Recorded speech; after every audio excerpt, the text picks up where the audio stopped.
Do whatever he tells you. யோவான் 2:6. அவர் உங்களுக்கு சொல்வதெல்லாம் செய்யுங்கள். இது கிறிஸ்து வழங்கும் வாழ்வு தரும் நற்செய்தி. கிறிஸ்துவே உமக்கு புகழ். இயேசுவில் அன்பான சகோதர சகோதரி, அன்பான பிள்ளைகளே, அன்பான தொலைக்காட்சி விசுவாசிகளே, நம்முடைய ஆலய வளாகத்தில் இந்த வார்த்தைகளை எழுதி வைத்திருக்கிறோம். ஒரு நீண்ட ஒரு ஃப்ளக்ஸ் போர்டில் 20 அடி நீட்டத்தில் அவர் என்றால் யார்? இயேசு சொல்வதுபடி செய்யுங்கள்.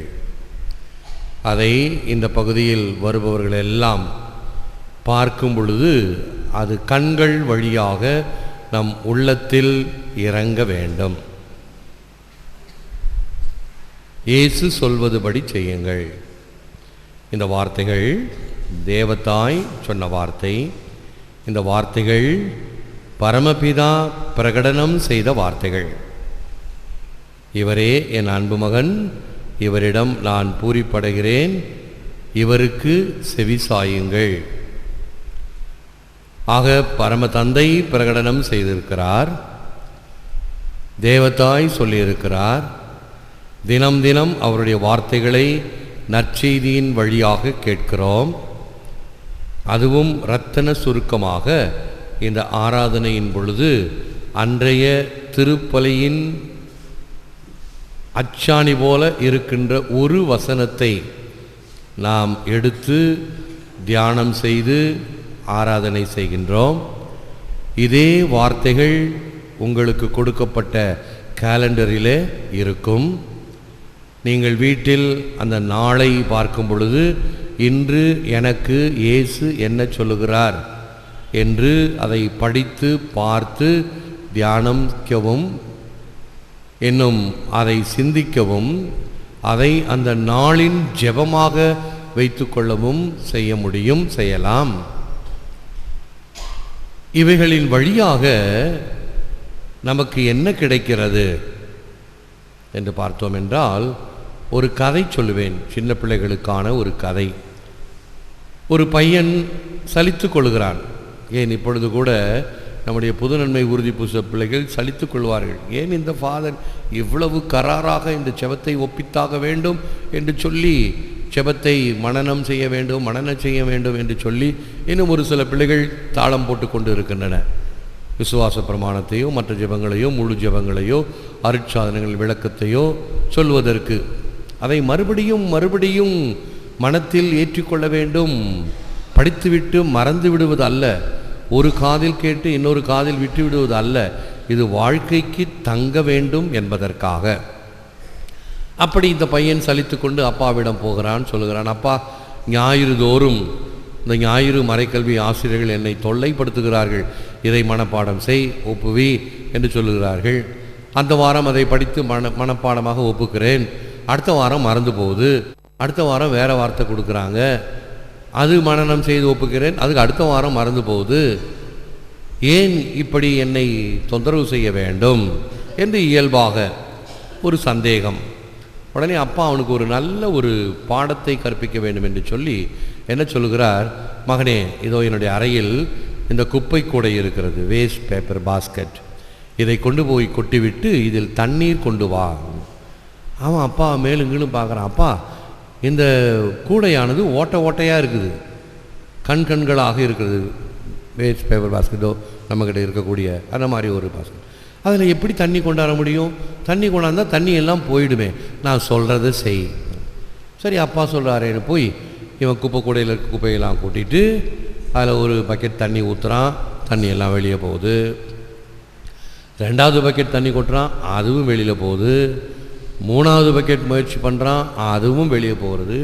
அப்படியே அந்த கூடையை எடுத்துகிட்டு வரான் அப்பா கிட்ட. அப்பா, நீங்கள் சொன்னீங்க இதில் தண்ணி ஊற்றி பார்க்குறேன், தண்ணி இல்லை, என்னப்பா இதில் போய் தண்ணி கொண்டாட சொல்கிறீங்களே. அப்போ அந்த அப்பா சொன்னார், இந்த கூடையை நீ எடுத்து போகும் பொழுது எப்படி இருந்தது? அதில் குப்பை இருந்தது, கூளம் இருந்தது, அழுக்கு இருந்தது, பிசுக்கு இருந்தது. நீ தண்ணீர் ஊற்ற அதில் தண்ணீர் நிற்காவிட்டால் கூட நீ தண்ணீர் ஊற்றியதினால் அந்த தூசி அழுக்கு எல்லாம் அடித்து கொண்டு போனதல்லவா? அப்படி மறுபடியும் மறுபடியும் நீ ஆண்டவருடைய வார்த்தையை உன் உள்ளத்தில் போட போட, உள்ளத்தில் தக்க வைக்க வைக்க, உன் உள்ளத்தில் இருக்கக்கூடிய அழுக்கு மாசு அனைத்தையும் அழித்து விடக்கூடியவர், கழுவி விடக்கூடியவர் ஆண்டவர். செம்மறியின் இரத்தத்தில் தோய்க்கப்பட்ட ஆடைகள் வெண்மையாக இருக்கும் என்று வேதத்தில் சொல்லுகிறோம். அது எப்படி? ரத்தத்தில் தோய்ச்சா இரத்த கரையில் இருக்கும். இது என்ன அது புரியாத புதிராக இருக்குதே அப்படின்னு நினச்சிங்கன்னா, சொட்டு நீளம் போட்டு தண்ணியெல்லாம் நீளமாக இருக்கும். வெள்ளை துணியை போட்டு முக்கி எடுத்தோம்னா அந்த வெள்ளை துணியில் நீல நிறமாக இருக்கும். வெயிலில் காய வச்சோன்னே எப்படி ஆகிறது? வெள்ளை வெளியேர் என்று பளீர் என்று அந்த உடை ஆகிறது. இது நாம் தினமும் கடைபிடிக்கிறோம் துவைக்கும் பொழுது. அதே போன்று இந்த செம்மறியின் இரத்தமானது நம்முடைய பாவங்களை, பாவ மாசுகளை களைக்கிறது, அழிக்கிறது, வெண்மையாக்குகிறது. உறைவனிலும் வெண்மையாக்குவேன் என்று ஆண்டவர் சொல்கின்ற வார்த்தை எவ்வளவு உண்மை! ஆகவேதான் அவர் சொல்வதுபடி செய்யுங்கள். இயேசு என்னிடம் என்ன சொல்லுகிறார்? இந்த நற்செய்தியின் வாயிலாக என்னுடைய மனசாட்சியின் வழியாக என்னை எவ்வாறு தூண்டுவிக்கின்றார் என்று நாம் பார்க்க வேண்டும். As a mother comforts a child, so I shall comfort you. ஏசாயா 66:13. தாய் தன் பிள்ளையை தேற்றுவது போல நான் உங்களை தேற்றுவேன். இறைவனுடைய தனிப்பட்ட கருணை இதுதான். மீண்டும் மீண்டும் இறைவன் நமக்கு தன்னுடைய கருணையை, இரக்கத்தை, அருளை, ஆசிரை பொழிந்து கொண்டே இருக்கின்றார். அதுவும் எப்படிப்பட்ட அன்பு? கிராட்டியூட்டஸ் லவ், எத்தகைய எதிர்பார்ப்பும் இல்லாத அன்பு. ஆகவே எனக்கு இது வேண்டும், அது வேண்டும், அதை கொடுத்தால்தான் உன்னை நான் அன்பு செய்வேன் என்று அல்ல. உங்கள் காணிக்கைகளை அல்ல, உங்கள் காளை மாடுகளை அல்ல, உங்களுடைய பலிகளை அல்ல, மாறாக நொறுங்குண்ட உள்ளத்தை நான் விரும்புகிறேன் என்பது எவ்வளவு நமக்கு ஏற்ற ஒரு வசனமாக அமைய வேண்டும். Jesus the fountain of life everlasting. இயேசுதான் அந்த வாழ்வின் சுனை. நமக்கு வேண்டியதை கொடுத்து கொண்டே இருப்பார். வற்றாத சுனை அது. இப்போது நாம் ஒரு ஆர்டிஃபிஷியல் ஃபவுண்டன் ஒன்று கட்டி கொண்டிருக்கிறோம். சூசையப்பர் வைக்கின்ற இடத்திலே அருமையாக அமைந்து கொண்டு வருகிறது. அதில் தண்ணீர் ஊற்றி மோட்டார் வழியாக அதை ஒரு நீரூற்றாக செய்ய முடியும். அது ஒரு செயற்கை முறை. தண்ணீர் இருந்தால்தான், மின்சாரம் இருந்தால்தான் அது செயல்படும்.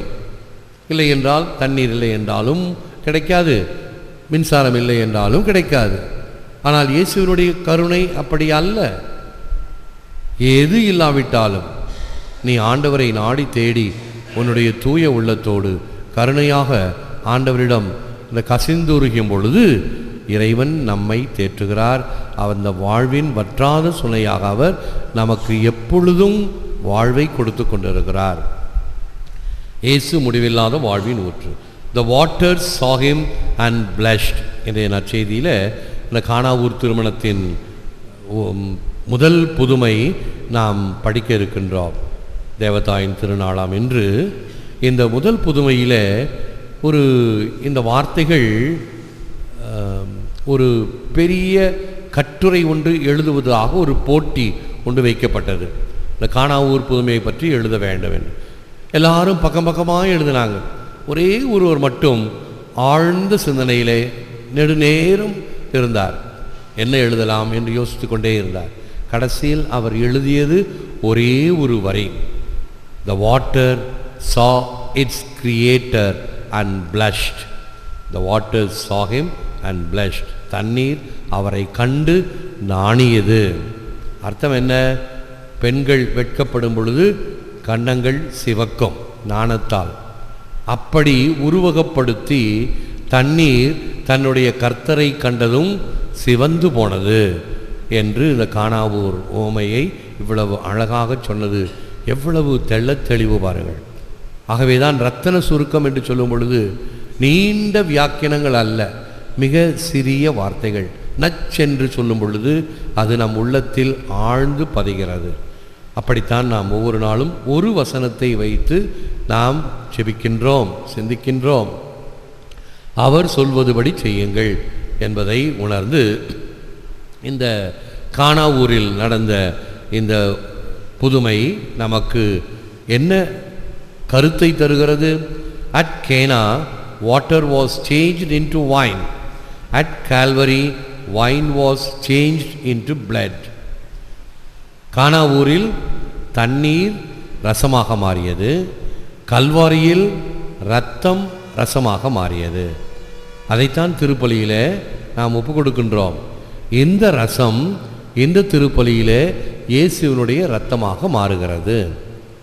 ஆகவே இந்த ஆழ்ந்த கருத்துக்களை உணர்ந்தோம் என்றால் திருப்பலியினுடைய மேன்மையை நாம் இன்னும் அதிகமாக உணர முடியும். God's changes are always the best. Whenever we follow His lead, it will be the best for us. கடவுளுடைய வழிகாட்டுதலை பின்பற்றுதல் நமக்கு மிகுந்த நன்மையை அளிக்கும். கடவுள் எவ்வாறு வழிகாட்டுகின்றார்? கடவுளுடைய வழி என்ன? சில சமயங்களில் ஆச்சரியமாக இருக்கும். நாம் ஒன்று நினைப்போம், மற்றவர்கள் வேறு விதமாக நினைப்பார்கள். ஆனால் இறைவன் மாற்று விதமாக நினைப்பார். என்னுடைய அனுபவத்தில் ஒரு பிள்ளை ஒரு இந்து பையனை அன்பு செய்தார். அவனை திருமணம் செய்து கொள்ள வேண்டும் என்று என்னிடம் வந்தார். தாய் தகப்பனும் வந்தார்கள். நாங்கள் சொல்லுகிறோம், இவளுடைய விருப்பத்தின்படி இந்த பிள்ளையை திருமணம் செய்ய வேண்டும் என்று சொன்னார். எங்களுக்கு பிடிக்கவில்லை. அது சரியான தகுதி இல்லை என்பதை உணர்கிறோம். ஆனால் நாங்கள் சொன்னால் ஏற்றுக்கொள்ள மாட்டேங்கிறாள். சரி, அப்பொழுது தவக்காலம் ஆரம்பிக்கிறது. இந்த தவக்காலத்தில் நீங்கள் முழுவதும் ஜெபியுங்கள். நானும் ஒன்றும் சொல்ல மாட்டேன், நீங்களும் ஒன்றும் சொல்லக்கூடாது. அந்த பிள்ளையை பார்த்தோமா, நீயும் ஒன்றும் சொல்லக்கூடாது. கடவுளிடம் ஜெபி, கடவுள் என்ன வழிகாட்டுகிறாரோ அதை நீ செய்ய வேண்டும், என்ன வழி சொல்லுகிறாரோ என்று ஏற்றுக்கொண்டு போனார்கள். தவக்காலம் முதல் வாரம் சிலுவை பாதை, 2வது வாரம், 3வது வாரம், 4வது வாரம், 5வது வாரமும் வந்துருச்சு. அடுத்தது புனித வாரம் வருது. சண்டை முத்திக்கிச்சு வீட்டில். அப்பா சொல்கிறார், வேகமாக கோபமாக என்கிட்ட வரார். அதெல்லாம் ஒன்றும் நடக்காது. நாங்கள் எந்த மாப்பிள்ளையை சொல்கிறோமோ அவனை தான் இவன் கட்டணும் அப்படின்னு பிடிவாதமாக இருக்கிறார். மகளும் பிடிவாதமாக இருக்கிறாள். நான் சொன்னேன், 5 வாரங்கள், இன்னும் 1 வாரம் பொறுக்கக்கூடாதா? தயவு செய்து இந்த வாரம் இரக்கத்தின் வாரம், இரக்கம் அதிகமாக பொழிகின்ற வாரம். ஆகவே ஜெபியுங்கள். இந்த அப்பா என்ன நினச்சிக்கிட்டாரு, ஃபாதர் தம் மகளுக்கு தான் பரிந்து பேசுகிறார் போலும் என்று அவருக்குள் ஒரு எண்ணம். ஆகவே நம்பிக்கை இல்லாமல் போனார். பெரிய வியாழன் 10 மணிக்கு இந்த பெண் என் அறைக்கு வந்து, ஃபாதர், என் அப்பா என்ன சொல்லுகிறாரோ செய்கிறேன். எனக்கு ஆச்சரியம். நான் இதை எதிர்பார்க்கவில்லை. ஜெபத்தினுடைய தன்மை அவளுடைய எண்ணத்தை மாற்றியது. நான் ஏன் இத்தனை பேருக்கு எதிராக இருந்து என்னுடைய சுய விருப்பத்திற்காக இப்படி செய்ய வேண்டும்? நான் அவனிடம் பேசுகிறேன், நீங்களும் எனக்காக பரிந்து பேசி அப்பாவனுடைய முடிவை ஏற்றுக்கொள்ள சொல்லுங்கள். அப்பா வந்தார். ஒரு பெரிய ஆஃபீஸர், அவர் மிகப்பெரிய ஆஃபீஸர். மண்டியிட்டு நன்றி கூறினார். என்னால் நம்ப முடியவில்லை. நான் எதிர்பார்க்கவே இல்லை. நான் நினைத்து கொண்டிருந்தேன், நீங்களும் என் மகளும் சேர்ந்து என்னை மனமாற்றி அவளுடைய விருப்பத்தின்படி நடக்க வைப்பீர்கள் என்று தான் நினைத்தேன். இது மனிதனுடைய எண்ணம். இறைவனுடைய எண்ணம் எப்படி இருக்கிறது என்பதை வாழ்வில் அனுபவித்து பார்த்தோம் என்றால், ஆண்டவரை சுவைத்து பாருங்கள், அவர் எவ்வளவு நல்லவர் என்று நமக்கு தெரியும். அவர்களிடம் கேட்டேன், இந்த நடந்த நிகழ்ச்சியை நான் மறையுரைக்கு பயன்படுத்துவேன், உங்களுக்கு இதில் ஆட்சேபனை இருக்கக்கூடாது, உத்தரவு கொடுப்பீர்களா? தாராளமாக சொல்லுங்கள். ஏனென்றால் இது என்னுடைய எண்ணமும் அல்ல, என்னுடைய மகளின் எண்ணமும் அல்ல. என்னுடைய மகள் பிடிவாதமாக இருந்தாள். ஆனால் இறைவன்தான் இவளுக்கு இந்த மனமாற்றத்தை கொடுத்தார் என்று பரிபூர்ணமாக நம்புகிறோம். இதை மற்றவர்களுக்கும் எடுத்து சொல்லுங்கள் என்று எனக்கு உத்தரவு கொடுத்தார்கள். ஆகவே எத்தனையோ அனுபவங்களில் இறைவன் அவருடைய வழிகாட்டுதலை பின்பற்றும் பொழுது அது மிகுந்த நன்மை அளிக்கும் என்பது தெள்ளத் தெளிவு. Our Lady is our advocate of mercy. Pope John Paul II, நம்முடைய முன்னாள் போப்பாண்டவர், இப்பொழுது புனிதராக்கப்பட்டவர். Our Lady is our advocate of mercy. நமது அன்னை நமக்கு இரக்கத்தை பரிந்துரைப்பவராக உள்ளார். Holy Mary, Mother of God, pray for us sinners now and at the hour of our death. முழந்தாள் இருப்போம்.